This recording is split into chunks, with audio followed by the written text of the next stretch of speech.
Issiqlik ta'minoti aksiyadorlik jamiyati tizimida bugungi kunda 23 ta korxona faoliyat yuritmoqda. Davlatimiz rahbarining qarori asosida sohada yagona boshqaruv joriy etildi. Moliyaviy barqarorlik va xizmatlar sifati ta'minlanmoqda. Qamrov oshyapti. Hozirgi sharhimiz ushbu yo'nalishdagi o'zgarishlar va natijalar haqida. Issiqlik ta'minoti aholi, ijtimoiy obyektlar va tadbirkorlik subyektlarini issiqlik energiyasi bilan ta'minlovchi muhim infratuzilmaviy tarmoq.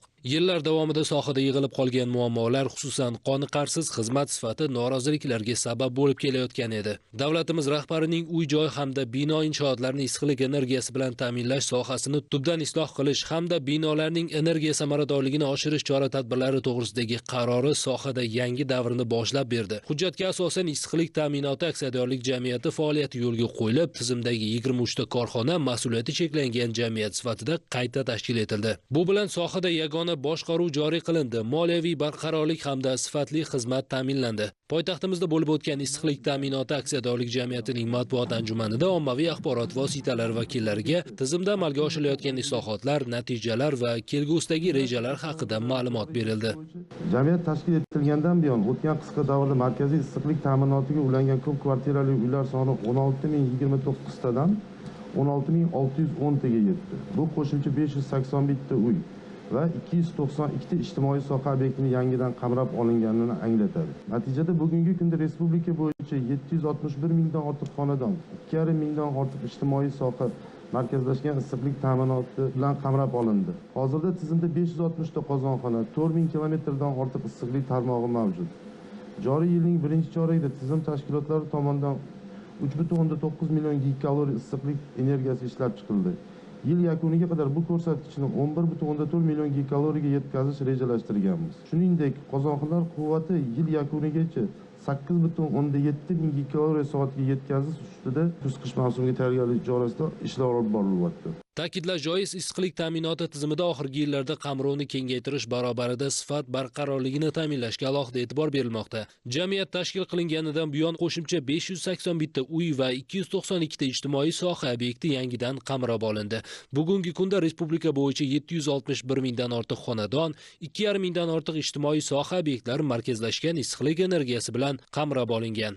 Hozir jamiyatda 560 ta qozonxona va 4000 kilometrdan ortiq issiqlik tarmog'i mavjud. Joriy yilning birinchi choragida tizim tashkilotlari tomonidan 3,9 gigakaloriya issiqlik energiyasi ishlab chiqarildi. Bu ko'rsatkichni yil yakuniga qadar 11,4 million gigakaloriyaga, qozonxonalar quvvatini esa 8,7 ming gigakaloriya soatga yetkazish rejalashtirilmoqda. Har doim markazlashgan issiqlik ta'minoti energiya samarador va ishonchli va xavfsiz tizim hisoblanadi. Issiqlik energiyasi ishlab chiqarishi o'zi oddiy suvdan 5 barobar qimmatga tushadi-da. 4-5 barobar qimmat, chunki kimyoviy tozalash ishlaridan o'tadi. O'sha oldin shu issiqlikni siz uyingizda ochiq rakonada ishlatib oqizib olardingiz. Hozir faqat issiqlik energiyasi o'sha individual issiqlik punkti o'rnatiladi. Individual punkt orqali kelgan issiqlik energiya ichkarida ishlayotgan tizimning suvini isitib berib, orqaga qaytib ketadi. Ya'niki tarmoqdagi yo'qotilish bu normativ yo'qotilish hisoblanadi. Bu 1-3-7% gacha normativ o'zi. Bu lekin hali 7% dan ham PPU yangi turib ishlatgan joyimizda 7% dan ham kam chiqyapti hozir. Bugungi kunda istalgan sohada o'zgarish va modernizatsiya jarayonlari xalqaro tajribani talab qiladi. Mamlakatimiz issiqlik ta'minotidagi yangilanishlar ham bundan mustasno emas. Aholiga qulaylik yaratish, tizim samaradorligini yanada oshirish maqsadida Koreya Respublikasi, Saudiya Arabistoni kabi davlatlarning ilg'or innovatsiya va texnologiyalari mamlakatimizda tatbiq etilmoqda. Jumladan Nukus va Buxoroda Saudiya Arabistonining Saudi Tabrid kompaniyasi bilan hamkorlikda kogeneratsiya hamda trigeneratsiya texnologiyalari joriy etilishi rejalashtirilmoqda. Birgina Nukusdagi loyihaning qiymati 50 million dollar bo'lib, birinchi bosqichdayoq 20,3 million dollar o'zlashtirilishi kutilyapti. Kogeneratsiya, trigeneratsiyada ko'p savol bo'ldi odamlarda. Mana turistik markaz qurilyapti Buxoroda yoki Ardaxiva turistik markazi. Uni ko'rkini buzadigan narsa bu oynadagi konditsioner. Ana o'shani yechimi eng yaxshi markazlashgan sovutish tizimi.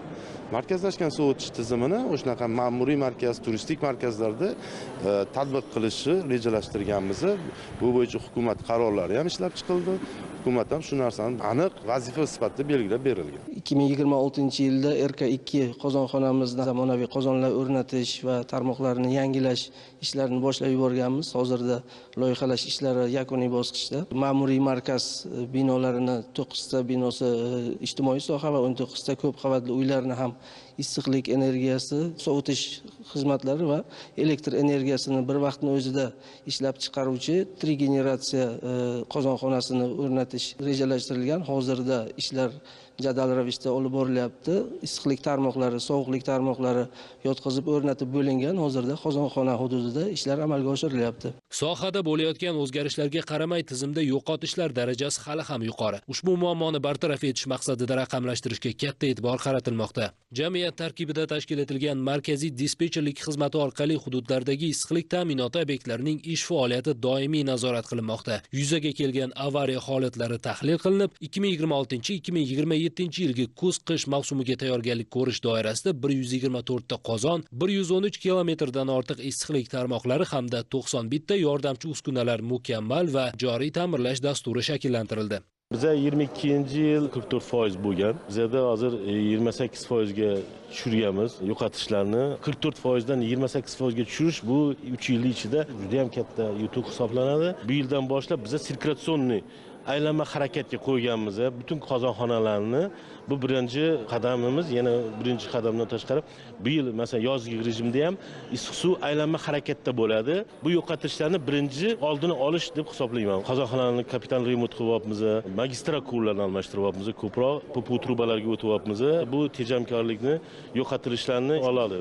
Xulosa qilib aytganda, issiqlik ta'minoti bu millionlab insonlarning kundalik hayot sifati, farovonligi hamda xavfsizligi bilan chambarchas bog'liq tizim. Bu sohada amalga oshirilayotgan o'zgarishlar, modernizatsiya jarayonlari bir muhim maqsadga, aholini barqaror va sifatli issiqlik bilan ta'minlashga xizmat qilmoqda.